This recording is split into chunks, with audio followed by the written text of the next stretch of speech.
Hello student, जय Siya Ram. Student, मैं निशु यादव स्वागत करती हूँ एक बार फिर से आप सभी का मेरे इस यूट्यूब चैनल पर जिसका नाम है बिलीव योरसेल्फ।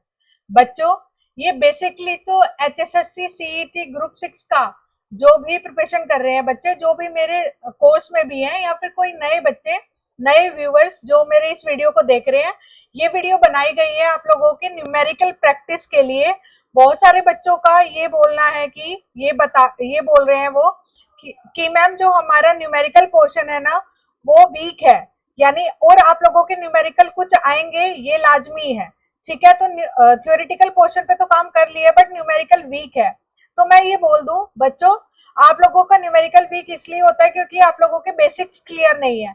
अब आप लोगों को लगता है कि मैं बेसिक पे काम किए बिना और मुझे न्यूमेरिकल आ जाए, कोई शॉर्ट शॉर्ट तरीका हो, तो मैं ये बोलूंगी हाँ, ऑब्जेक्टिव में शॉर्ट शॉर्ट तरीके कुछ नहीं होते। फिर भी आप लोगों को मैं जैसे क्वेश्चन कराऊंगी उनके बेसिक्स पे भी काम करवाऊंगी।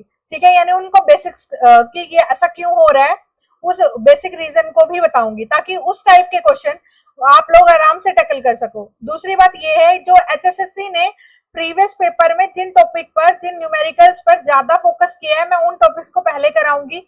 और अगर आप मुझे टॉपिक्स कोई सजेस्ट करोगे तो मैं उस पर भी करवा दूंगी। ठीक है, क्योंकि रूटीन में डेली मेरे काफी क्लासेस होती है, एप्लीकेशन पर भी और वैसे भी काफी बिजी शेड्यूल हो जाता है, तो आप लोगों की रेगुलर वीडियो नहीं ला पाती हूँ मैं।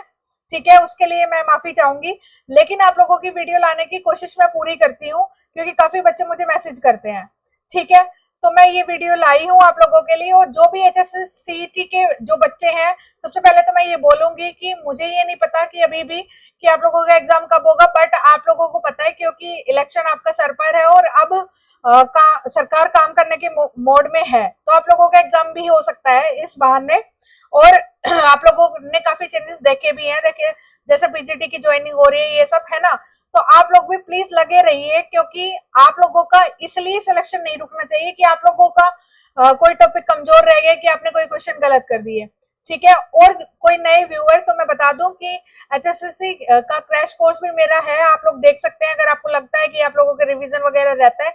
वरना इस न्यूमेरिकल वीडियो जो न्यूमेरिकल मैं करवा रही हूँ, या बहुत सारी फ्री वीडियो भी अवेलेबल है, तो आप आराम से देख सकते हैं। ठीक है, चलो शुरू करती हूँ मैं मेरी आज की वीडियो। और इसमें कई न्यूमेरिकल और कई बेसिक क्वेश्चन भी मैं करवाऊंगी, थ्योरेटिकल भी, जिसमें मैं आप लोगों को बेसिक रीजन बताऊंगी कि ऐसा क्यों आया है। वरना मैंने कई बच्चे, बहुत सारे बच्चे ऐसे देखे हैं जो डायरेक्टली क्वेश्चन को करके चीजों को रटने की कोशिश करते हैं। मत रटो, ये चीजें आप लोगों को कब पीछे की तरफ खींच लेंगे आपको समझ भी नहीं आएगा।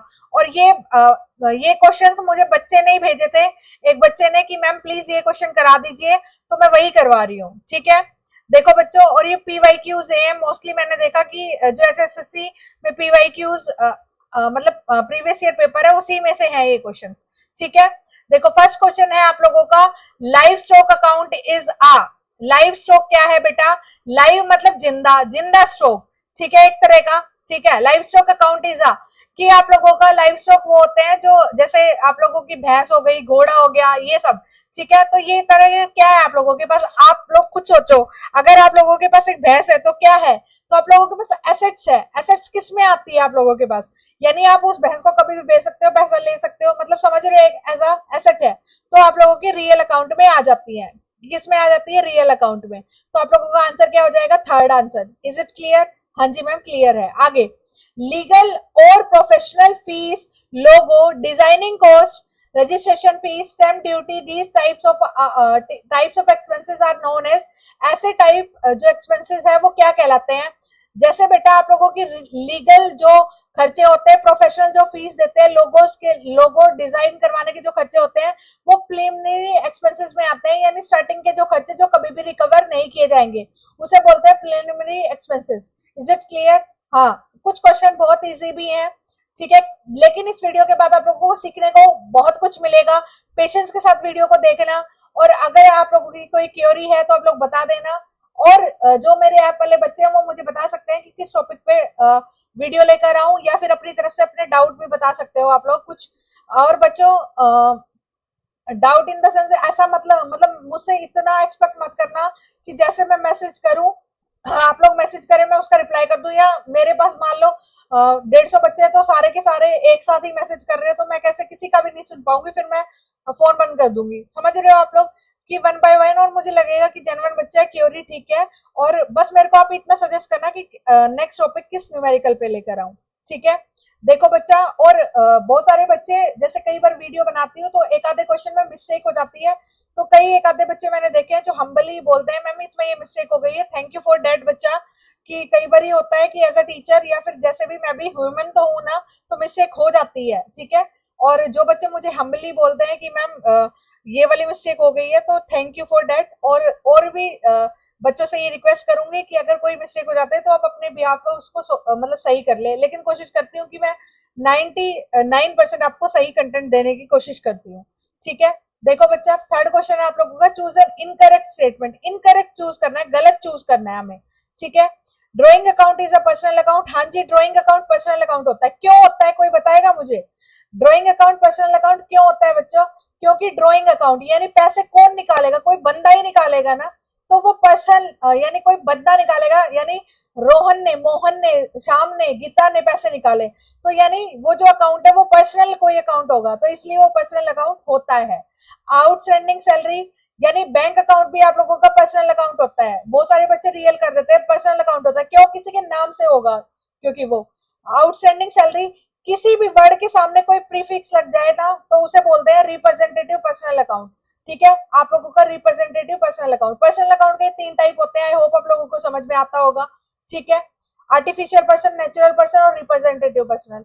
आर्टिफिशियल पर्सन जो कि कंपनी वंपनी के नाम होते हैं, नेचुरल पर्सन जो जी रहे हैं उनका नाम, और आउटस्टैंडिंग सैलरी मतलब इसके सामने एक प्रीफिक्स आ गया आप लोगों का, तो इसे बोलते हैं क्या?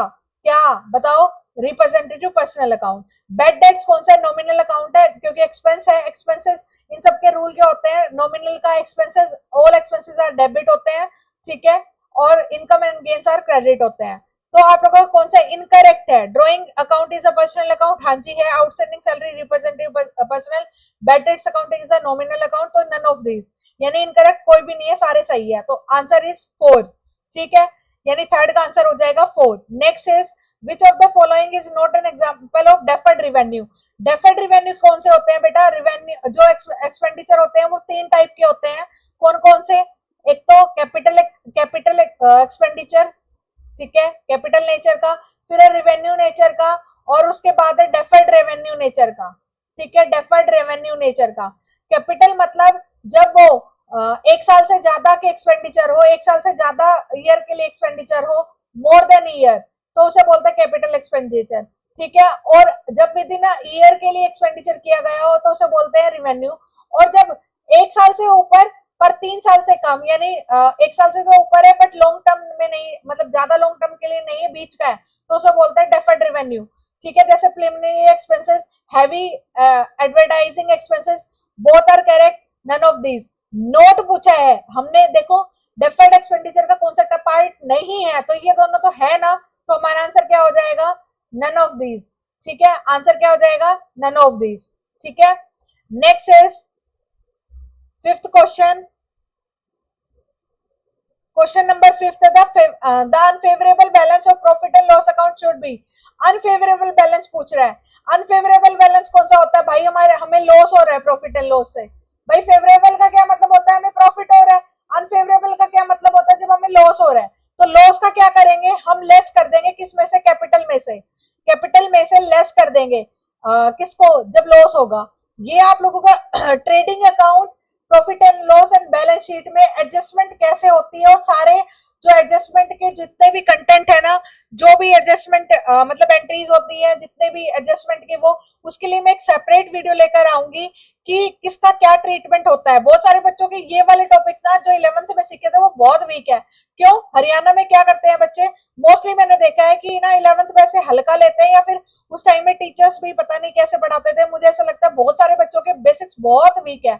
अगर आपको लगता है कि मुझे ऐसी वीडियो लानी चाहिए, trading, profit and loss and balance sheet का जो सोल प्रोप्राइटरशिप या कंपनी बनाती है, और उसके एडजस्टमेंट्स की जितने भी एंट्रीज होती है, उनको कब प्रॉफिट एंड लॉस में आएगा, कब ट्रेडिंग में आएगा, और कब क्या क्या एंट्रीज होगी, ठीक है, इससे रिलेटेड अगर मुझे वीडियोस लानी है तो प्लीज आप लोग मुझे कमेंट सेक्शन में कमेंट करें, और आपको ये वीडियो कैसी लगी वो भी बताएं, ठीक है, ताकि मैं आप लोगों की, वरना आप लोग वीडियो देखकर चुप हो जाते हैं और फिर मुझे लगता है पता नहीं कैसी लगी है। तो प्लीज मुझे कमेंट करें और किस टॉपिक पे वीडियो लाएं, ठीक है, मैं चाहती हूँ मेरे HSSC जैसे HPSC PGT में बच्चों ने ना सिर्फ सिलेक्शन दिया बल्कि रैंक दी है, ऐसे ही HSSC में भी बच्चे सिलेक्शन दे मुझे काफी। ठीक है, तो इसलिए मैं आप लोगों को बोलना चाहूंगी कि बेटा आप लोग पढ़े और क्वेश्चन को MCQ को सोल्व करें, साथ में रिवीजन जरूर करते रहे। अगर आप सीधा सीधा MCQ लगा रहे हैं और रिवीजन नहीं कर रहे हैं तो आप लोगों का सिलेक्शन नहीं होने वाला है। अगर आप सीधा सीधा कंटेंट पढ़ रहे हैं और MCQ नहीं कर रहे हैं तो भी नहीं होगा।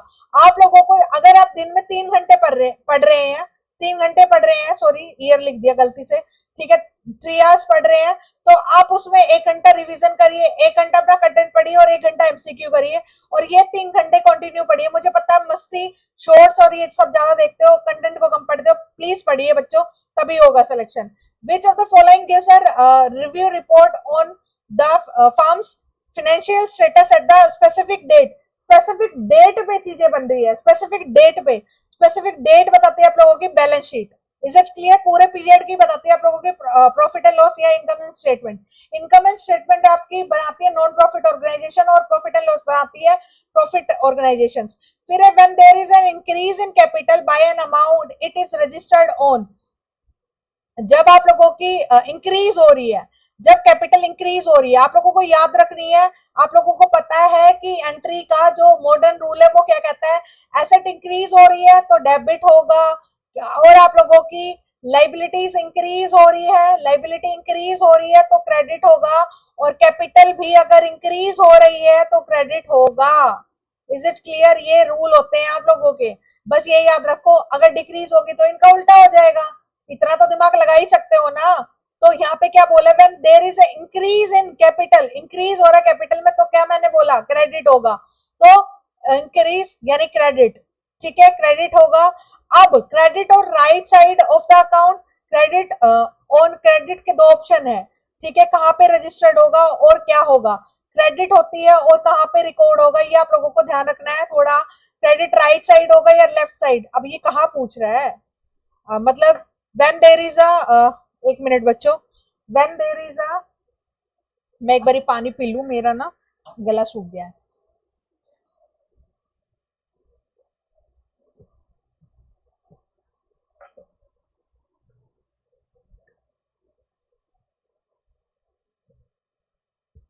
देखो आप लोग भी मैंने ना कंटिन्यू एक क्लास पहले भी ली है तो मेरा गला सूख गया। देखो बच्चों, इसमें क्या पूछा है ये मतलब कौन से साइड पूछा है, कौन से अकाउंट में पूछा है, ये नहीं बताया इसने। इसने पूछा क्रेडिट, क्रेडिट किधर होगा। अब लाइबिलिटी में पूछ रहा है ये क्योंकि आप लोगों की कैपिटल रिकॉर्ड होती है लाइबिलिटी साइड, और लाइबिलिटी होती है आप लोगों के लेफ्ट साइड। ठीक है, तो लेफ्ट साइड हो जाएगा इसका आंसर। ठीक है, क्योंकि आप लोगों की कैपिटल कहाँ रिकॉर्ड होती है, बैलेंस शीट में होती है, और बैलेंस शीट में लाइबिलिटीज इधर होती है यानी लेफ्ट साइड, और राइट साइड होती है आप लोगों की कैपिटल। इतना तो पता ही होगा आप लोगों को, ये तो बेसिक है ना बहुत, है ना, ये तो पता ही होगा ना कि एसेट आप लोगों की एसेट्स जो बनता है वो लाइबिलिटीज इधर होती है और एसेट इधर होती है, तो लाइबिलिटीज यहाँ पे होती है और एसेट इधर होती है ना, तो ये राइट साइड है और ये लेफ्ट साइड है। और आप लोगों का जब इंक्रीज होती है तो आप लोगों की क्रेडिट होती है। इस क्वेश्चन को एक बारी ना अगर इसने ये बताया होता कि कौन से अकाउंट में, तो हम बोल सकते थे। ठीक है, तो credit and left side. Is it clear? 7th का आंसर। अब आगे है डेबिट। डेबिट होगा, वो सॉरी डेबिट बोल दिया गलती से। वेल लाइबिलिटीज डिक्रीज, डिक्रीज हो रही है तो डेबिट होगा। ठीक है, डिक्रीज हो रही है डेबिट होगा। ठीक है, आप लोगों को याद रखना है बेटा, देखो आप लोगों को जो बेसिक फंडा है ना, बेसिक फंडे को कभी नहीं भूलना है। आप लोगों की जो इक्वेशन है वो कैसे बनती थी, इक्वेशन जो आप लोग बनाते हैं जिसे हम डबल एंट्री का आधार कहते हैं, वो कैसे बनती थी, वो बनती थी assets is equal to liabilities plus capital, ऐसे बनती थी ना भाई, assets is equal to liabilities plus capital.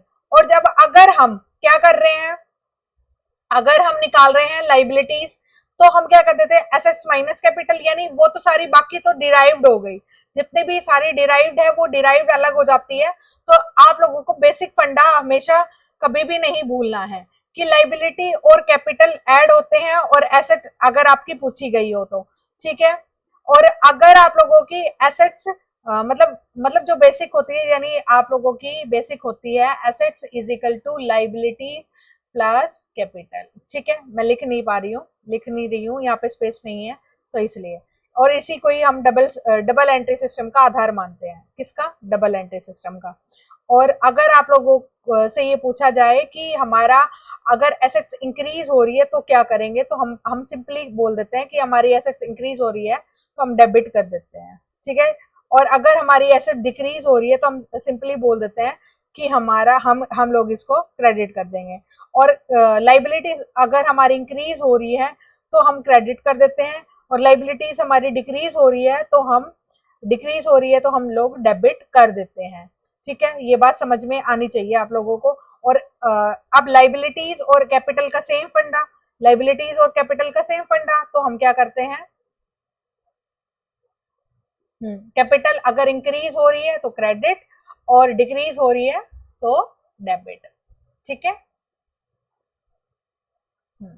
अब आप लोगों का, हाँ हाँ ये सही करा है हमने, क्रेडिट है और ये आप लोगों के। चलो अब आगे चलते हैं। फिर है व्हेन लाइबिलिटीज डिक्रीज और इट इज रजिस्टर्ड ऑन, जब लाइबिलिटी है वो आप लोगों की क्या होती है, डिक्रीज हो रही है तो डेबिट होएगी। कहाँ गया? Debit side. अब डेबिट साइड और राइट हैंड साइड और ये बोलना है। अच्छा अच्छा, अब समझ आया, ओके। अच्छा, ये कहाँ पे डिक्रीज होगी, मतलब ये जर्नल एंट्री के टाइम पूछ रहा है, ये जर्नल एंट्री पूछ रहा है भाई। तो जर्नल एंट्री यहाँ पे लेफ्ट आ जाएगा, लेफ्ट साइड हो गया। और क्योंकि यहाँ पे डिक्रीज और इंक्रीज पूछा है ना, हाँ, वरना तो हम लोग उस बैलेंस शीट के हिसाब से पूछ रहे थे, बता रहे थे, ठीक है। तो ये एंट्री पूछ रहा है भाई, एंट्री के हिसाब से ही रूल पूछ रहा है ये, ठीक है। जैसे मैंने एंट्री के हिसाब से रूल बताया ऐसे, तो आप लोगों का क्रेडिट साइड, क्रेडिट और राइट हैंड साइड, ठीक है, राइट हैंड साइड। अब देखो आ गया। The charges of placing commodities into saleable condition should be charged to the charges of placing commodities into saleable condition। आप लोगों के जो चार्जेस हैं वो सेलेबल कंडीशन का कहाँ रिकॉर्ड होगा, यानी आप लोग बोलूं मैं कि जो भी चीजें सेल करते हो, मतलब सेल करते टाइम चीजें कहाँ रिकॉर्ड होती है, तो आप लोगों को या तो मतलब जो सेलेबल, ट्रेडिंग में तो कौन से जाते थे आप लोगों के, बताओ ट्रेडिंग में कौन से जाते थे आप लोगों के? ट्रेडिंग में वो चीजें जाती हैं जिनका फिक्स होता है, जो सेल नहीं, सेल परचेज का अमाउंट कहाँ जाता था, हमारा प्रॉफिट एंड लॉस में जाता था, ठीक है। और ये आप लोगों की बैलेंस शीट में आप लोगों के एसेट्स और लाइबिलिटीज जाती है, तो आप लोगों को कहीं ना कहीं आइडिया होगा, ठीक है। पहले अगर आप इस वीडियो को देख रहे हैं ना, और अगर आप अपना मतलब यूं सोचना चाहते हैं कि कॉन्सेप्ट कैसे है मेरे, तो आप एक बारी ना, मेरा ये सजेशन है आप लोगों को, आप एक बारी ना वीडियो को पॉज कर लें, वीडियो को पॉज करके फिर उसके बाद आंसर देने की कोशिश करें, ठीक है। अगर वीडियो को पॉज करके आप आंसर देंगे तो आप लोगों का भी मतलब थोड़ा सा कॉन्फिडेंस भी बढ़ेगा और चीजें आप लोगों को मोर क्लियर होंगी, ठीक है, ठीक है। तो आप लोगों के सेलेबल चीजें कहाँ आती है? प्रॉफिट एंड लॉस में। ट्रेडिंग में आप लोगों की फिक्स, मतलब फिक्स खर्चा आता है, ठीक है। और बैलेंस शीट में आप लोगों की लाइबिलिटीज और एसेट्स आती है, ठीक है। आगे चलते हैं बेटा, एक minute. which of these best explains fixed assets? fixed assets की बेस्ट डेफिनेशन क्या है? Are bought to be use in business, हाँ यूज करने के लिए तो आती है। Are expenses item bought for the business, हाँ ये भी है। Are items which are not wear out quickly, ये भी है। पर स्पेशल बेस्ट बताइए। Are long time and not purchase for specially for resale, resale के लिए नहीं परचेज की जाती, तो आंसर इज फोर्थ हो जाएगा। Net profit is calculate, gross profit आप लोगों का निकलता है ट्रेडिंग से, ये तो पता ही होगा। प्रॉफिट एंड लॉस निकलता है, नेट प्रॉफिट आप लोगों का निकलता है प्रॉफिट एंड लॉस से, ठीक है, समझ आ गया। फिर आप लोगों का नेक्स्ट है ग्रोस प्रॉफिट। ग्रोस प्रॉफिट कैसे निकलता है मैंने बता दिया। ग्रोस प्रॉफिट यानी जब आप सीओ यानी सेल्स में से सीओजीएस लेस कर देंगे तो आप लोगों का क्या आ जाएगा? प्रॉफिट आ जाएगा। यहाँ सीओजीएस प्लस ओपनिंग कैपिटल इससे नहीं आएगा, ठीक है। अगर ये उल्टा गिवन है ना तो लॉस का होगा। सीओजीएस में से यानी एक्सपेंसेस ज्यादा है, ये क्या है? कॉस्ट ऑफ गुड्स सोल्ड, जितने भी आपने सामान बेचा, यानी कॉस्ट ज्यादा है और सेल कम है, सेल वैल्यू कम है, तो आप लोगों का लॉस हो जाएगा, ठीक है। ये उल्टी स्टेटमेंट गिवन हो तो ध्यान रखना बच्चे, ये छोटी छोटी चीजें भूल जाते हैं कई बार, ठीक है। फिर according to the which of the following concepts in determining the net income from the business all cost which are applicable to revenue, कह रहा है कि ऐसा कौन सा कॉन्सेप्ट है जो हमें बताता है कि हमें अपना रिवेन्यू और जो कॉस्ट है वो सेम पीरियड की, एक ही पीरियड का, मतलब एक ही पीरियड की रेवेन्यू एक ही पीरियड की कॉस्ट को रखना चाहिए। तो वो कौन सा था आपका? मैचिंग कॉन्सेप्ट था। कौन सा था? Matching concept. कॉस्ट कॉन्सेप्ट क्या कहता है? जितने भी एसेट्स हैं उनका वैल्यूएशन कॉस्ट पे किया जाना चाहिए। मनी मेजरमेंट क्या कहता है? जो ऐसी ट्रांजेक्शंस जिनका मनी में मेजर किया जा सकता है उन्हीं को रिकॉर्ड करना चाहिए, वरना रिकॉर्ड नहीं करना चाहिए। और ड्यूअल एस्पेक्ट कॉन्सेप्ट आपका कहता है कि जो एंट्रीज है उनका रिकॉर्डेशन, उनका रिकॉर्ड दो जगह कराया जाना चाहिए, एक बार डेबिट और एक बार क्रेडिट। Is it clear? तो ये कॉन्सेप्ट को भी आप लोगों को अच्छे से पढ़ना है। तो मैचिंग कॉन्सेप्ट आप लोगों को समझ आ गया। आप लोगों को अगर कॉन्सेप्ट आता है और उसकी कहानी आती है तो फायदा नहीं है, आप लोगों को उस कॉन्सेप्ट के हिसाब से कौन सी चीजें की जाती है वो चीजें आनी चाहिए। ठीक है, ये दोबारा ले लिया क्या? नहीं। According to the which concept even the proprietor of the business is treated as a creditor to the extent of the capital। कह रहा है कौन से कॉन्सेप्ट के हिसाब से जो उसका जो ओनर होता है ना वो भी बाहर का माना जाता है। तो आप लोगों को पता है बिजनेस एंटिटी कॉन्सेप्ट है, आप लोगों का ऐसा कॉन्सेप्ट है जिसमें बोलते हैं कि जो बिजनेस का ओनर है और बिजनेस है उन दोनों की आपस में सेपरेट एंटिटी है, वो दोनों एक नहीं है। तो इसी कॉन्सेप्ट के हिसाब से हमारी दो चीज रिकॉर्ड होती है, वो कौन कौन सी आप लोग लिख लो, आप नोट कर लो। एक तो कैपिटल होती है और दूसरा होता है आप लोगों का ड्राइंग्स। ठीक है, ये ड्राइंग्स और कैपिटल हमें बताती है कि हम लोग बिजनेस और ओनर को अलग अलग मानते हैं। ठीक है, तो एंटिटी कॉन्सेप्ट के हिसाब से। Is it clear? हाँ जी मैम क्लियर है, आई होप बच्चों क्लियर हुआ होगा। According to the going concern concept a business is viewed as having. कहते हैं going concern concept. Going concern मतलब हम ये कहेंगे कि हमारा बिजनेस लाखों लाख जिएगा, मतलब हम लोग बिजनेस को बंद नहीं करेंगे, प्रॉफिट हमें होता रहेगा। तो गोइंग कंसर्न कॉन्सेप्ट का मतलब क्या हुआ? जो हमारी बिजनेस है वो इनडेफिनेट टाइम लाइफ पीरियड होगा, वेरी लॉन्ग टाइम होगा। ठीक है, लेकिन वेरी लॉन्ग टाइम को ही, लाइफ को ही हम लोग जो बिजनेस की लैंग्वेज में इंडेफिनेट बोलते हैं। ठीक है, शाश्वत मतलब ऐसा।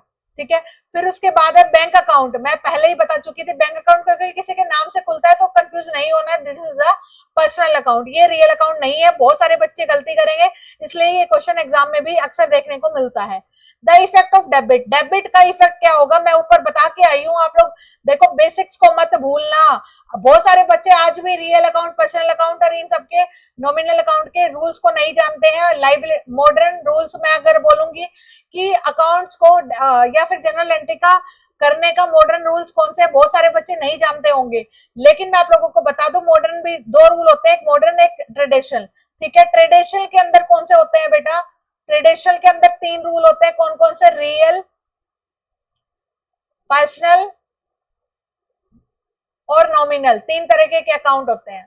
ठीक है, पर्सनल के भी आप लोगों को टाइप्स होते हैं, पता है आप लोगों को। पर्सनल अकाउंट का जो डेबिट क्या होता है? Debit the receiver, credit the giver.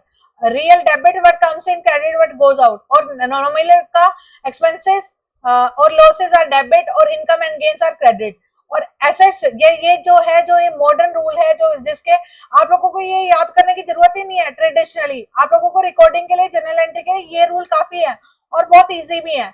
अगर एसेट यानी अगर ऑर्गेनाइजेशन में एसेट बढ़ रही है तो डेबिट कर दो, अगर एसेट कम हो रही है तो क्रेडिट कर दो, अगर लाइबिलिटीज बढ़ रही है तो क्रेडिट कर दो, और लाइबिलिटीज कम हो रही है तो डेबिट कर दो। और ये लाइबिलिटी वाला सेम रूल ही कैपिटल में होता है। कैपिटल बढ़ रही है तो क्रेडिट कर दो और कैपिटल घट रही है तो डेबिट कर दो। ठीक है, और एक ड्यूअल एंटिटी जिसे बोलते हैं हम लोग, उसे क्या बोलते हैं? Asset is equal to, asset equal होती है किसके? लाइबिलिटी प्लस कैपिटल के। ठीक है, ये आप लोगों का बैलेंस शीट का आधार है। ठीक है, अब ये चीज याद है ना, तो आप लोगों की जिंदगी में कभी भी क्या याद गलत नहीं होगी, जनरल एंट्री। तो आप लोगों ने बोला इफेक्ट डेबिट का क्या है, तो इंक्रीज इन लाइबिलिटी डेबिट बताइए मैंने, नहीं इंक्रीज इन लाइबिलिटी तो क्रेडिट बताइए, तो ये गलत हो गया। इंक्रीज इन एसेट मैंने डेबिट बताइए, हाँ इंक्रीज इन एसेट तो डेबिट बताइए मैम ने, ये सही हो गया। Increase in income, income increase हो रही है तो आप लोगों की क्या है? इंक्रीज इन इनकम डेबिट बताइए, नहीं जी मैंने इंक्रीज इन इनकम क्या बताइए? क्रेडिट बताइए। ठीक है, फिर है मैंने बताया नहीं यहाँ पे कि एक्सपेंसेस अगर है, एक्सपेंसेस बढ़ रहे हैं तो डेबिट, और इनकम बढ़ रही है तो क्रेडिट। मैंने यहाँ पे बताया ना नॉमिनल, तो ये भी गलत हो गया। इंक्रीज इन इनकम हमारा डेबिट नहीं होता, क्रेडिट होता है। ठीक है, इंक्रीज इन इनकम हो रही है तो ये मैंने, इनकम इंक्रीज हो रही है तो क्रेडिट, मैंने ये बताया आप लोगों को। ठीक है, अब है थर्ड बताया इंक्रीज इन कैपिटल, कैपिटल में इंक्रीज हो रहा है, कैपिटल ये रहा, इंक्रीज ये रहा, क्रेडिट बताया तो डेबिट है ही नहीं, हो गया सिंपल सा आंसर, एक ही क्वेश्चन। आपको बस ये रूल आने चाहिए थे। आप लोगों के बेसिक स्ट्रॉन्ग है ना, आपका एसएससी का पेपर निकल जाएगा आराम से। जो आप लोगों का कॉमर्स का पोर्शन है वो इतना हार्ड नहीं आता है, बट शर्त ये है कि आप लोगों के बेसिक क्लियर हो। ठीक है, तो आप मुझे बताएं कि आप लोगों को किस बेसिक टॉपिक में प्रॉब्लम है। मैं बेशर्त कि आप लोगों का थोड़ा बहुत टाइम लगा के मैं आप लोगों के लिए लाऊंगी। और जो बच्चा मेरी इस वीडियो को पहली बार देख रहा है, मैं आप लोगों को बता दूं, एचएसएससी सीईटी का क्रैश कोर्स चला हुआ है मेरा। 1000 रुपीज में है, वैसे 2000 प्राइस है उसकी, बट 1000 रुपीज में अवेलेबल करवा रखा है बिकॉज बच्चों को देखते हुए कि कितना मतलब एक्सपेंसेस गेन नहीं इतना एक्सपेंसेस पे नहीं कर पाते हैं, तो इस वजह से इसमें मैंने आप लोगों को 10 मॉक टेस्ट भी प्रोवाइड करवा रखे हैं। 10 मॉक टेस्ट भी है जो आप लोग टाइम टू टाइम लगा सकते हैं कितनी भी बारी, और अपनी प्रिपरेशन को देख सकते हैं। अगर आप अवेल करना चाहते हैं तो डाउनलोड करिए मेरी ऐप बिलीव योरसेल्फ एप्लीकेशन। मैं आप लोगों को कमेंट सेक्शन में लिंक दे दूंगी, और आप लोग ले सकते हैं 10 mock test plus crash course. Crash course के अंदर मैंने डिटेल्ड वीडियो नहीं डाल रखी है कि हजार हजार वीडियो या फिर 100-200 वीडियो मैंने आप लोगों को दे दी और वो देखो बैठ के। नहीं, मैंने जो सब्जेक्ट में जो टॉपिक छोड़ के नहीं जाने हैं उन्हीं की वीडियो बनाई हुई है, और उन्हीं बच्चों के लिए ये न्यूमेरिकल वाला पोर्शन मैं करवा रही हूँ। ठीक है, मुझे लगता है कि आप लोगों के पास टाइम है तो मैं करवा देती हूँ, क्योंकि बहुत सारे बच्चों की रिक्वायरमेंट आई, मैम प्लीज करवा दीजिए आप, हमसे तो नहीं हो पा रहा है खुद से। ठीक है, देखो, which of the following is not a subsidy book. Subsidies book कितनी होती है? वैसे तो किसी बुक में 7 होते हैं, किसी में 8 होती है। ठीक है, आप लोगों को बताओ, मेरे को सिंपल याद रखना है। Sales book, purchase book, sales return, purchase return, BR यानी बिल्स रिसेबल, बिल्स पेबल, और एक जर्नल प्रॉपर। ठीक है, 1 2 3 4 5 6 7। ठीक है, और एक 8वां जो मानते हैं ना, वो कई बुक तो मानती है कैश बुक को, कई बुक नहीं मानती है, कहती है कैश बुक को नहीं मानते, कोई मानता है। ठीक है, तो ये 8वीं आप लोगों की ये, इसे प्रिंसिपल बुक भी कहा जाता है। परचेज बुक हो गई, सेल बुक हो गई, बीआर हो गई, यानी मैंने यहाँ बिल्स रिसेबल लिखा है, एसेट्स बुक कहीं लिखा है मैंने नहीं लिखा, तो मैम यही गलत है। ठीक है, आगे देखो, which of the following statement are correct. कौन सी करेक्ट है बेटा? Increase in market value of the fix assets is one of the reason depreciation. Depreciation का मार्केट वैल्यू से कोई भी ताल्लुक ही नहीं है, कोई भी, तो ये गलत हो गया। The main objective providing depreciation, depreciation secret reserve के लिए नहीं जी, पागल है क्या? सीक्रेट रिजर्व का डेप्रिसिएशन से कोई दूर दूर तक रिलेशन नहीं है, तो बोथ आर इनकरेक्ट। डेप्रिसिएशन की बात हमेशा बुक वैल्यू पे होती है, कान खोल लो, आंख खोल लो, आंख नाक कान खोल के सुन लो, बुक वैल्यू पर ही डिपेंड करता है। ठीक है, अब आप लोगों का अक्सर क्वेश्चन देखने को मिलता है एक डेप्रिसिएशन से कि डेप्रिसिएशन क्या है? वैल्यूएशन ऑफ एसेट्स है, ठीक है, एलोकेशन ऑफ एसेट्स है। ठीक है, थर्ड क्वेश्चन है, थर्ड ऑप्शन है आप लोगों का बोथ है, और डी है नन है। डेप्रिसिएशन, ठीक है, बताओ मुझे, depreciation includes valuation of assets, allocation of assets, both या नन ऑफ दीज। अब सारे बच्चे ना अभी मन में सोच लिया होगा, मैं आपको चैलेंज देती हूँ, सोच लिया होगा 90% बच्चे बोल रहे हैं मैम आंसर बोथ है, और आप गलत हो, एचएसएससी क्लियर नहीं होगा आपका। इसका क्या होगा ना, वैल्यूएशन। अब कुछ बच्चे ना ऐसा सोच लेंगे जो 90% में नहीं है ना, वो बोलेंगे मैम वैल्यूएशन ऑफ एसेट्स है, वो भी गलत है भाई। और जो 1-2% बच्चे ये बोल रहे हैं ना एलोकेशन है, वही एचएसएससी पास करेगा। और ये क्वेश्चन गलत बताया ना आपने, मतलब आपके कॉन्सेप्ट हिले हुए हैं, प्लीज रिवाइज कर ले भाई। पेपर का वेट मत करो, डिमोटिवेशन मत लाओ फालतू में, आप लोग प्लीज कवर करो चीजों को, रिवाइज करो, कॉन्सेप्ट पे ध्यान दो। तो इसका आंसर आएगा एलोकेशन ऑफ एसेट्स।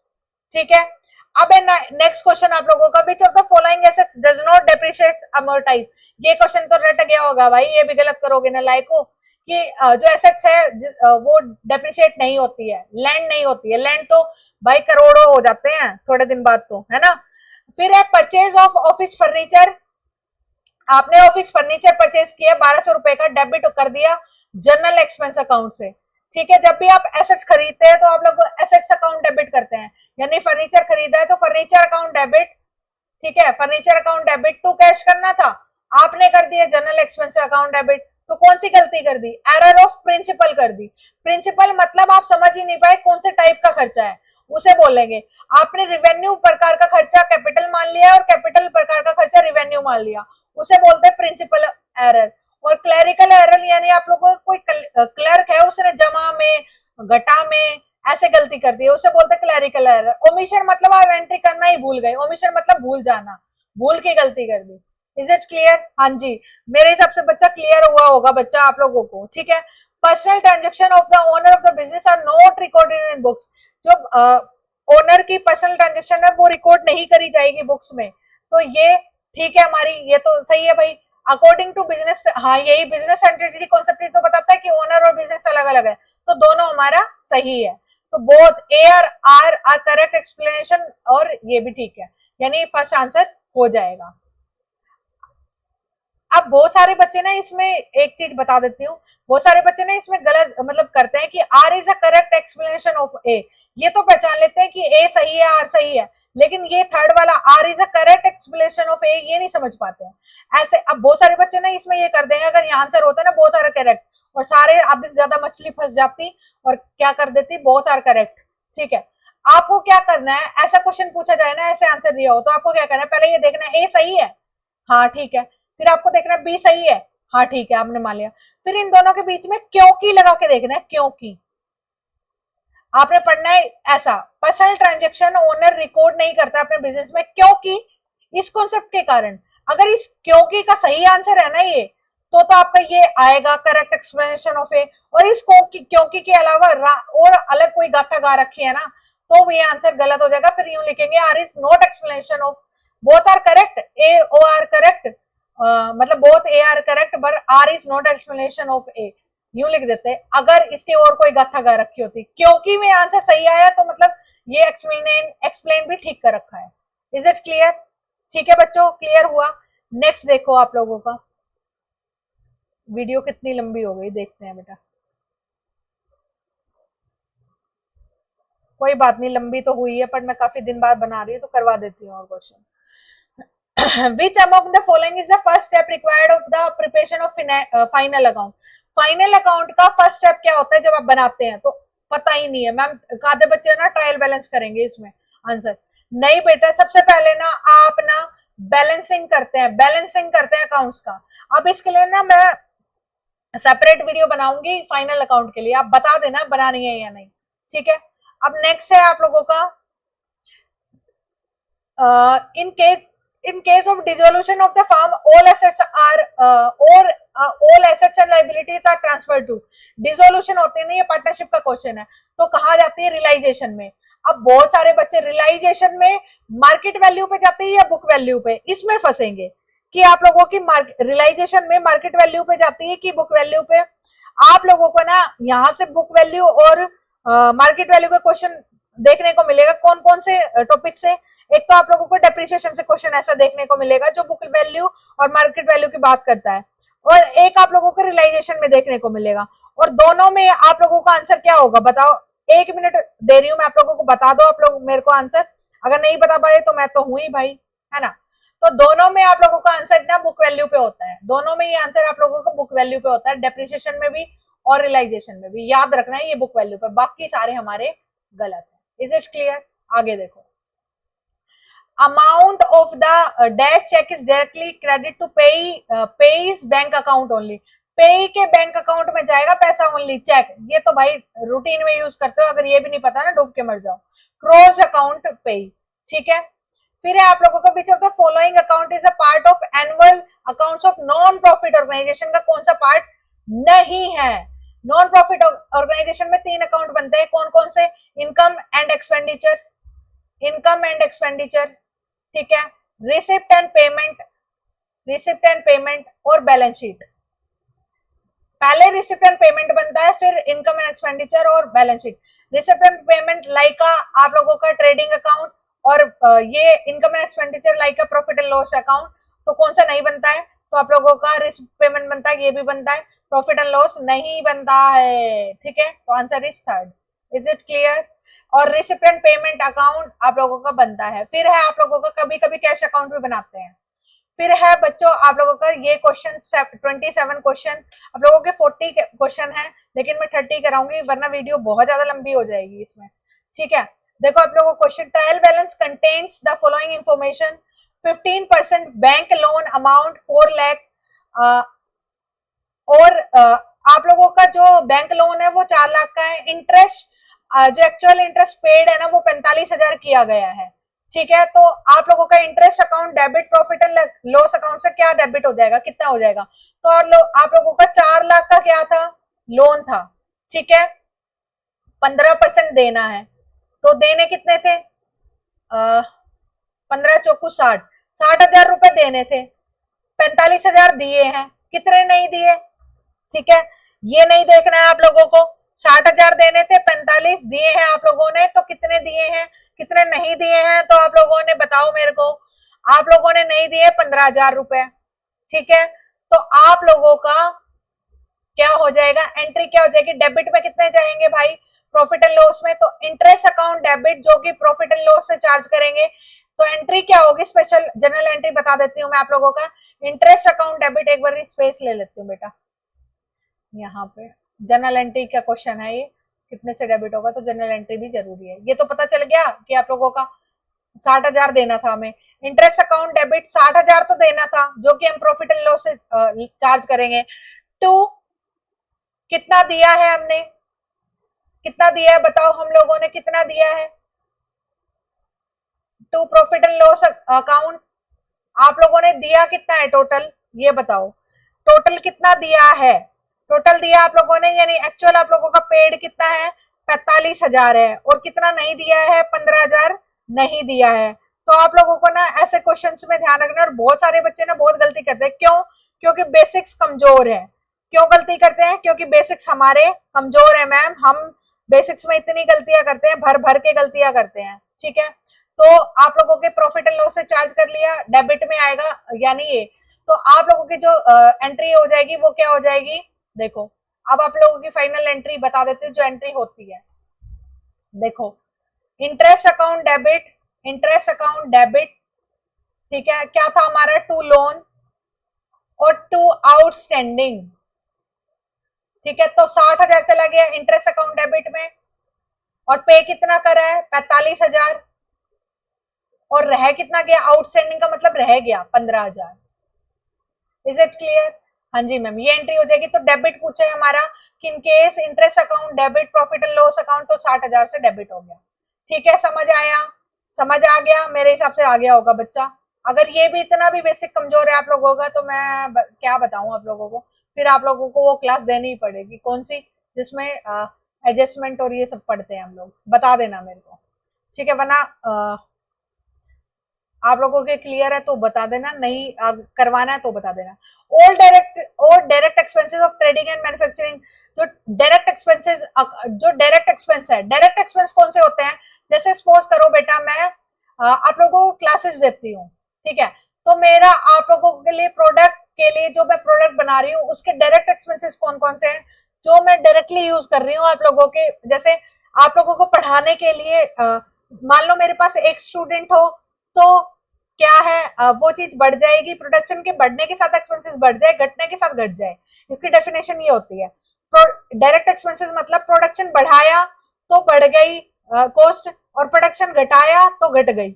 यानी अगर मैं, मेरे पास 100 बच्चे हैं तो मैं तो 100 के हिसाब से नोट्स तैयार करने पड़ेंगे, अगर 10 बच्चे हैं तो 10 के हिसाब से नोट्स घट जाएंगे यानी बनाना। तो ये क्या है, डायरेक्ट एक्सपेंसेस है। और इनडायरेक्ट एक्सपेंसेस जैसे अगर क्लास में बच्चा, अगर टीचर एक भी बच्चे को पढ़ाया तो लाइट और फैन तो उतनी इलेक्ट्रिसिटी कंज्यूम करेगा जितनी वो लेता है। ऐसा तो नहीं कहेगा मेरे नीचे 100 बच्चे बैठे या मेरे नीचे फैन कहेगा उठ के या नीचे कूद के कि मेरे नीचे 20 लोग बैठे तो मैं तो कम चलूंगा या ज्यादा बिजली लूंगा। तो ये सारे इनडायरेक्ट एक्सपेंसेस होते हैं जो फिक्स होते हैं। ठीक है, समझ आ गया? अब देखो बच्चों, ये डायरेक्ट एक्सपेंसेस होते हैं वो आप लोगों के ट्रेडिंग अकाउंट से चार्ज होते हैं। ठीक है, आप लोगों के ट्रेडिंग अकाउंट से चार्ज होते हैं, डायरेक्ट एक्सपेंसेस जितने भी होते हैं आप लोगों के ट्रेडिंग अकाउंट से चार्ज होते हैं।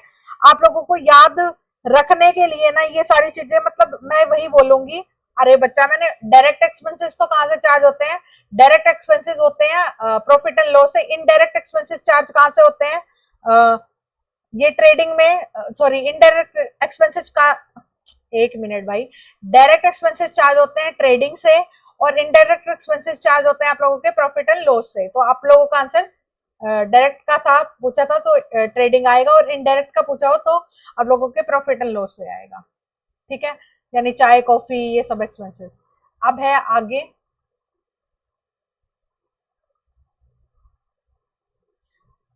हाँ अब है आप लोगों का नेक्स्ट, देखो हर एक न्यूमेरिकल, हर एक ना कॉन्सेप्ट लेकर आ रहा है।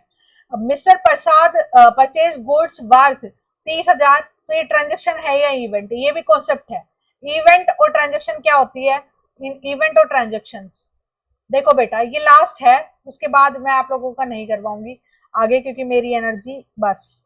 इवेंट क्या है, इवेंट का मतलब बस याद रखना, इवेंट का मतलब होता है रिजल्ट, और ट्रांजेक्शन का मतलब बीच में है कोई चीज चल रही है अभी, ठीक है, बस इतनी बात याद रखना, बाकी क्वेश्चन सोल्व हो जाएगा। देखो प्रसाद ने इतने रुपए का सामान खरीदा, ठीक है, खरीदा यानी अभी ट्रांजेक्शन नहीं हुई है, ट्रांजेक्शन यानी बीच में काम चल रहा है। अगर इसने ये बोला होता शाम ने या प्रसाद ने 30,000 रुपए का माल खरीदा, 20 का बेच दिया, और इतने का खरीदा इतने का बेचा, 10,000 का माल बच गया, तो ये क्या एट द एंड प्रोसेस बता रहा है, रिजल्ट बता रहा है आपको, तो ये हो जाता है इवेंट। आपको बोला होता 10,000 का माल खरीदा, 20,000 में बेच दिया, 10,000 का प्रॉफिट कमा लिया, तो ये भी क्या बता रहा है, रिजल्ट बता रहा है, यानी पूरी कहानी बता रहा है, ठीक है। आप लोग अपनी मित मत बना लेना कि एक लाइन है, दो लाइन है, तो 3 लाइन है ना। ट्रांजेक्शन मतलब जब वो मान लो आपसे बोला गुड खरीदा, फर्नीचर खरीदा 20,000 का, 10,000 का इंटरेस्ट पे करा, तो ये सारा क्या है, ये सारी ट्रांजेक्शन हो गई। और आपको एक ही चीज के बारे में बता रहा है कि 10,000 का माल खरीदा, 20 में बेच दिया, 10,000 का प्रॉफिट कमा लिया, यानी रिजल्ट बता रहा है कि उस चीज का क्या इफेक्ट हुआ, तो रिजल्ट बता रहा है, तो इवेंट, और अगर चीज बीच की है तो ट्रांजेक्शन, तो इसका आंसर हो जाएगा ट्रांजेक्शन। एक 30 क्वेश्चन लास्ट कर लेते हैं, फिर उसके बाद ये 10 क्वेश्चन आगे किसी वीडियो में कवर करेंगे, वीडियो बहुत ज्यादा लंबी हो जाएगी और मेरी भी जो एनर्जी है वो जवाब दे रही है, ठीक है। देखो देखो इंटरेस्ट ऑन इन्वेस्टमेंट क्या है बेटा, इंटरेस्ट ऑन इन्वेस्टमेंट आप लोगों के लिए इनकम है ऑब्वियसली। आपने कहीं इन्वेस्टमेंट कर रखी है, उससे ब्याज आ रहा है, आपने बैंक में पैसा जमा करवा रखा है और आपकी एफडी है बैंक में और इंटरेस्ट आ रहा है, वो क्या है, इनकम है, सिंपल, ठीक है। अब आप लोगों को क्या करना है मैं फिर से बता देती हूँ, जो भी बच्चा फर्स्ट ईयर है, एचएसएससी सीईटी के लिए प्रिपरेशन कर रहा है, ग्रुप 6 के लिए, और उसको लगता है मेरी तैयारी अभी कच्ची है और मेरे को एक बार रिवाइज करना है, तो रिवीजन पर्पज से आप मेरा कोर्स परचेज कर सकते हो। मेरी एप्लीकेशन पे जाके डिस्क्रिप्शन बॉक्स कमेंट सेक्शन में मैं लिंक दे दूंगी। एचएसएससी सीईटी ग्रुप 6 का क्रैश कोर्स है 1,000 रुपए में, जिसमें आप लोगों को 10 मॉक टेस्ट भी गिवन है। आप मॉक टेस्ट लगा के देख सकते हैं, अपनी तैयारी को जज कर सकते हैं, और किस टॉपिक पे यूट्यूब पे न्यूमेरिकल पे वीडियो लेकर आऊं वो भी मुझे बताइएगा। अगर आप चाहते हैं कि sole proprietorship, trading, profit and loss और बैलेंस शीट में एडजस्टमेंट कैसे होती है उस पर वीडियो लाऊं, तो आप मुझे बताइएगा, ठीक है स्टूडेंट। ये ऑन डिमांड वीडियो आई थी, बच्चे ने भेजी थी कि मैम ये करवा दीजिए एक्सप्लेन के साथ, तो मैंने ये वीडियो करवाई है। आई होप आप लोगों के लिए यूजफुल रहे, और छोटी मोटी गलती अगर मेरे से हो जाए तो प्लीज बच्चा उसको नेग्लेक्ट करें और मुझे भी बता दें कि मैम ये छोटी सी मिस्टेक हो गई है, और मैं भी एक ह्यूमन ही हूँ। तो और जो बच्चे ऐसा करते हैं, जो हम्बली मुझे बोल देते हैं और कि मैम ये छोटी सी मिस्टेक हो गई है, तो थैंक यू फॉर दैट। आप लोग सभी मेरे लर्नर्स हैं और मैं भी आप लोगों से कुछ ना कुछ सीखती हूँ हमेशा, ठीक है। आप लोग अपनी मेहनत करते रहिए, आप लोगों को अपना मेहनत का फल आज नहीं तो कल जरूर मिलेगा। बस आपका एग्जाम कभी भी हो, मैं बोलूं आप लोगों की पेशेंस की दाद देनी पड़ेगी। आप लोगों ने बहुत पेशेंस रखा है अपने इस एग्जाम के दौरान, तो यहाँ तक रखा है, यहाँ तक आए हो, तो प्लीज अब आप रिवीजन में लैग करके अपने इस वैकेंसी से, इस रिक्रूटमेंट से बाहर मत होना, रिवीजन पे लग जाओ, न्यूमेरिकल्स का रिवीजन करते रहो, अपने कॉन्सेप्ट की वजह से बाहर मत होना। और मैं यही चाहूंगी कि मेरे बच्चों पढ़ते रहो, रेगुलर स्टडी करो, ठीक है, सारे हंसते रहो, मुस्कुराते रहो, ठीक है। ठीक है स्टूडेंट, मैं निशु यादव एंड करती हूँ मेरी इस वीडियो को, मिलती हूँ किसी नई वीडियो में, तब तक के लिए जय सिया राम।